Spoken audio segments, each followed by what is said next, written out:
Oke, kita ingin bicara tentang virtualisasi dan cloud computing. Kalau kita lihat memang tidak ada kata-kata yang langsung bersinggungan gitu ya antara virtualisasi dengan cloud computing. Tetapi kalau kita lihat topik-topiknya atau kunci-kuncinya gitu ya, nggak jauh-jauh kok bahasanya.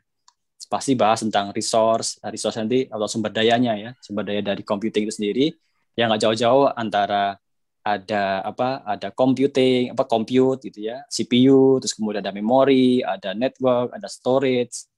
Kalau kita lihat secara langsung tidak akan terlihat gitu. Jadi singgungan antara virtualisasi dengan teknologi cloud computing, karena apalagi kalau kita bahas tentang layanan berbasis cloud, udah pasti langsung tujuannya ke Amazon, Google Cloud atau Azure gitu. Padahal kita nggak tahu sebenarnya apa sih di belakang mereka itu yang mereka lakukan supaya dia bisa membangun cloud computing yang sangat handal seperti itu. Jadi di sini kita mencoba bagaimana memberikan gambaran gitu ya, sebenarnya yang dilakukan mereka itu adalah tidak lain adalah bagaimana melakukan virtualisasi dari server mereka yang ada di data center mereka gitu. Oke, sekarang kita lihat sejarah virtualisasi dan komputasi berbasis cloud ya. Jadi ini sebagai summary aja. Sebenarnya detailnya ada di buku, gitu ya. Jadi kalau kita lihat virtualisasi itu sebenarnya bukan hal yang baru. Jadi seperti di sini kita lihat bahwa sebenarnya virtualisasi itu udah dari tahun 60-an. Jadi waktu itu si IBM sudah ngeluarin mainframe ya, jadi superkomputer gitu ya yang bisa dipakai bareng-bareng gitu ya. Nah, kemudian komputer itu digunakan untuk melakukan aplikasi yang sangat kompleks gitu, yang dilakukan oleh banyak orang gitu ya. Nah, tetapi waktu itu memang kurang terkenal gitu, karena mungkin ya analisa saya adalah mungkin cukup mahal, jadi nggak semua orang bisa beli IBM mainframe itu. Kemudian juga nggak banyak aplikasi yang bisa jalan di atas server atau mainframe tersebut. Kemudian berkembang ke arah mini komputer atau personal komputer gitu ya. Nanti bisa dilihat bahwa nanti ada Mac computer, Mac yang versi pertama kali, kemudian nanti ada Microsoft ngeluarin OS dan segala macam gitu ya. Orang udah kepikiran pakai teknologi virtualisasi karena semua orang sudah mikir punya komputer sendiri-sendiri gitu ya. Nah, kemudian tahun 90-an ternyata internet booming ya. Jadi, mulai ada web service gitu ya, layanan web gitu ya. Kemudian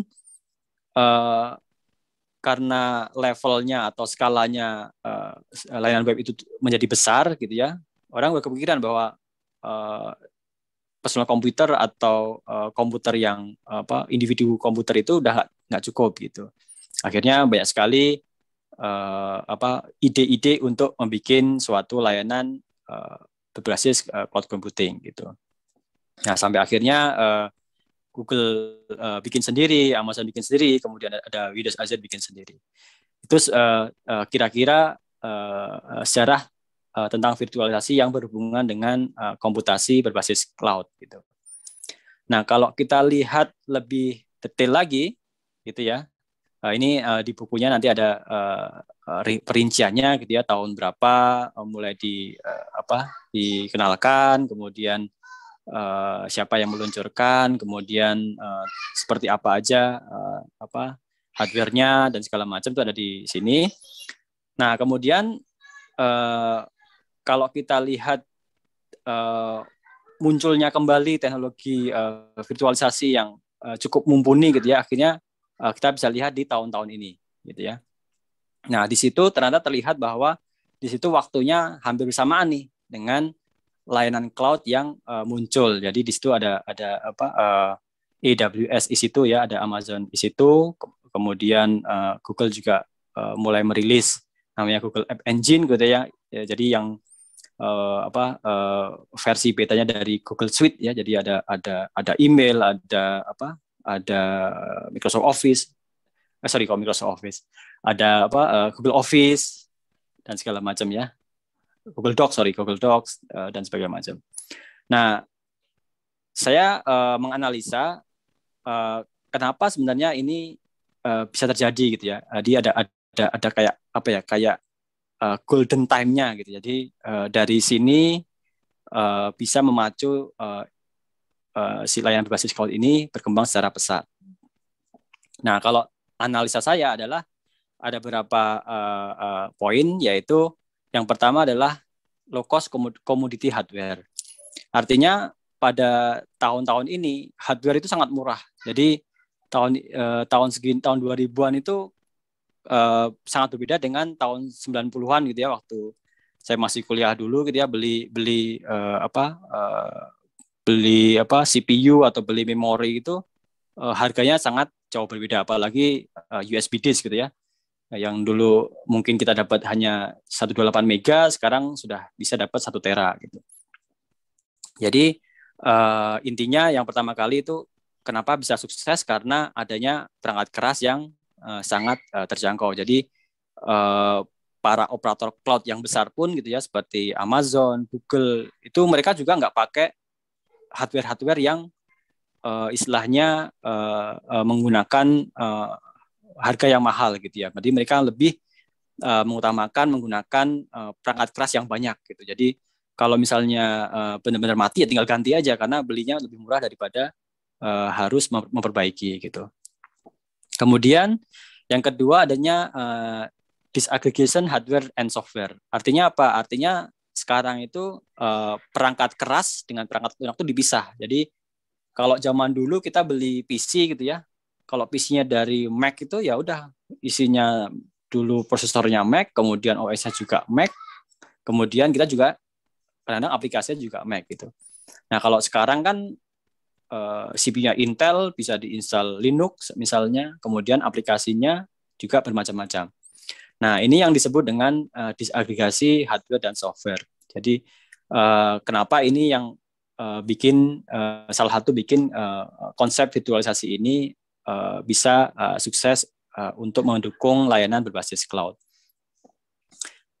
Sebagai contoh lagi mungkin akan lebih jelas lagi, yaitu Android ya. Jadi kalau dulu smartphone itu hanya dari vendor-vendor besar, sekarang dengan adanya Android dari company yang kecil sampai company yang besar itu bisa bikin handphone dengan menggunakan OS Android, karena hardware dan softwarenya tidak saling tergantung gitu. Kemudian, nah ini yang ketiga nih mesti Pak Ono suka nih. Jadi open source software solution. Jadi sebagian besar dari mereka menggunakan perangkat lunak terbuka. Jadi tidak menggunakan proprietary software gitu. Jadi ini yang membuat salah satu kenapa mereka bisa memberikan solusi yang mungkin dibilang cukup murah gitu ya. Jadi menggunakan solusi perangkat lunak yang dengan sumber terbuka. Nah ini yang nomor keempat ini kayaknya yang paling penting, yaitu adanya killer application. Artinya apa? Artinya karena saat perpindahan dari virtualisasi ke cloud itu banyak sekali aplikasi yang membutuhkan teknologi virtualisasi. Sebagai contoh, ya jangan jauh-jauh aplikasi Zoom yang kita pakai ini kan. Jadi itu salah satu aplikasi bagaimana menggunakan aplikasi virtualisasi ke layanan berbasis cloud. Contohnya yang lain lagi banyak, bisa YouTube, bisa WhatsApp, bisa Telegram dan sebagainya macam.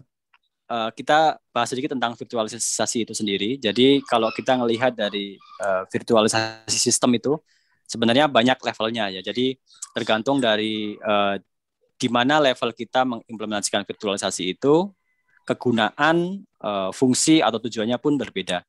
Sebagai contoh di sini kita mulai dari yang OS level gitu ya. Jadi levelnya itu virtualisasi di level operating system gitu. Jadi sebenarnya operating systemnya cuma satu gitu, cuma dibagi-bagi menjadi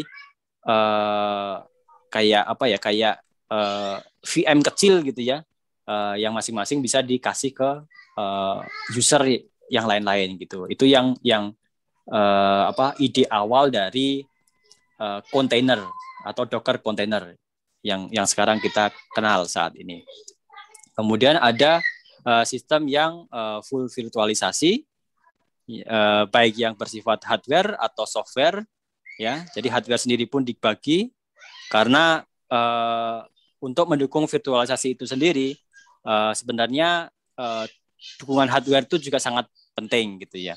Jadi di sini sebagai contoh untuk yang hardware sendiri nanti ada yang natif, ada yang hosted.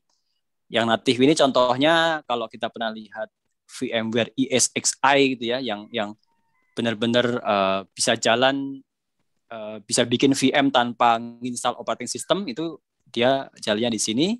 Kemudian kalau kita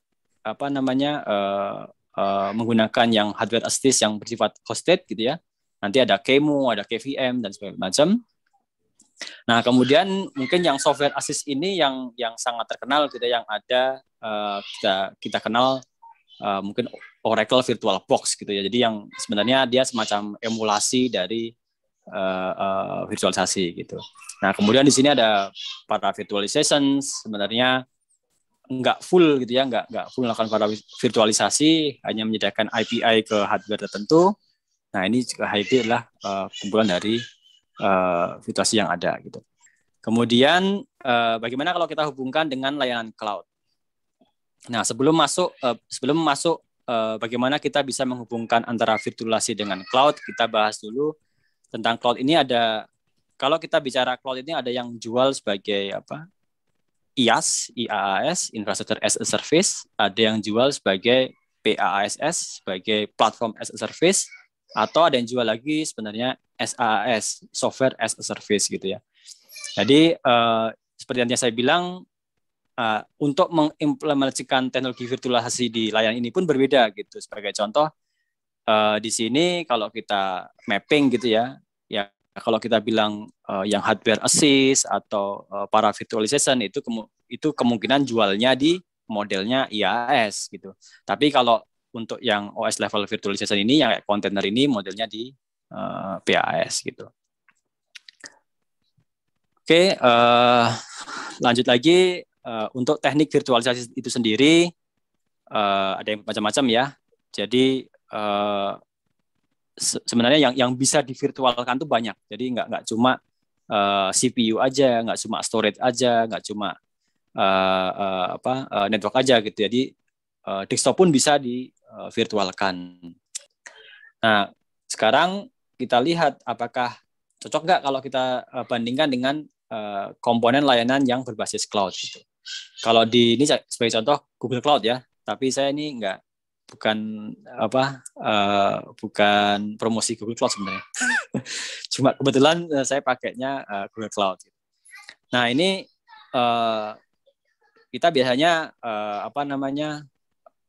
tahu istilahnya ada compute, ada storage, networking, identity, kemudian ada data, IoT dan segala macam gitu ya. Cuma kita pernah tahu nih sebenarnya teknologi apa sih di balik misalnya service di compute itu seperti apa, service di network itu seperti apa. Nah, kalau kita mapkan gitu ya, seperti ini. Jadi kalau kita bicara tentang compute gitu ya, sebenarnya ini adalah tipe virtualisasi dari server atau desktop. Jadi seakan-akan kita punya komputer gitu. Jadi waktu kita bikin, kita harus bilang memorinya berapa, CPU-nya berapa, kemudian hard disk-nya yang mana, atau mungkin kalau misalnya butuh CD-nya gimana. Jadi kita bisa analogikan bahwa ini menggunakan teknologi virtualisasi server atau desktop. Kemudian kalau kita bicara tentang kemudian storage gitu ya, nah itu jelas virtual storage atau database. Kemudian ada juga network gitu ya. Nanti hubungannya ada networking, atau mungkin nanti kalau di cloud kita kenal dengan istilah ada VPC gitu ya, virtual private cloud gitu ya. Nah, itu hubungannya dengan virtualisasi di bagian network gitu. Nah, Oke, sebagai teaser aja ya, maksudnya bocoran aja, di buku ini kita coba bandingkan antara apa sih bedanya antara QEMU KVM, kemudian Docker container, kemudian VirtualBox. Bedanya apa sih gitu. Nah, kalau setampilan kan sama semua nih, mirip-mirip lah. Ini ada VM-nya, kemudian Docker container juga ada konsolnya gitu ya. Ini VirtualBox juga mirip-mirip lah gitu. Tapi bedanya apa gitu? Secara teknologi ternyata berbeda gitu. Nah, kalau KVM ini yang kita kenal tadi sebagai hardware assist virtualization. Jadi dia si prosesornya itu sudah mendukung virtualisasi. Jadi levelnya dia sudah mengarah sedikit ke hardware. Nah, kalau kontainer itu tidak di hardware. Jadi dia hanya menggunakan atau memanipulasi dari level operating system, yaitu Linux kernelnya ini. Seakan-akan dibagi menjadi beberapa, dibagi seakan-akan menjadi beberapa kontainer atau namespace yang berbeda yang bisa diberikan untuk beberapa user berbeda. Nah, kemudian kalau VirtualBox bagaimana gitu ya? Kalau VirtualBox ini seperti yang disinggung tadi, dia full virtualization, tapi semuanya itu emulation. Bedanya apa dengan yang KVM tadi? Karena tanpa dukungan hardware pun VirtualBox bisa jalan di mana aja gitu. Jadi mau CPU-nya support virtualisasi, mau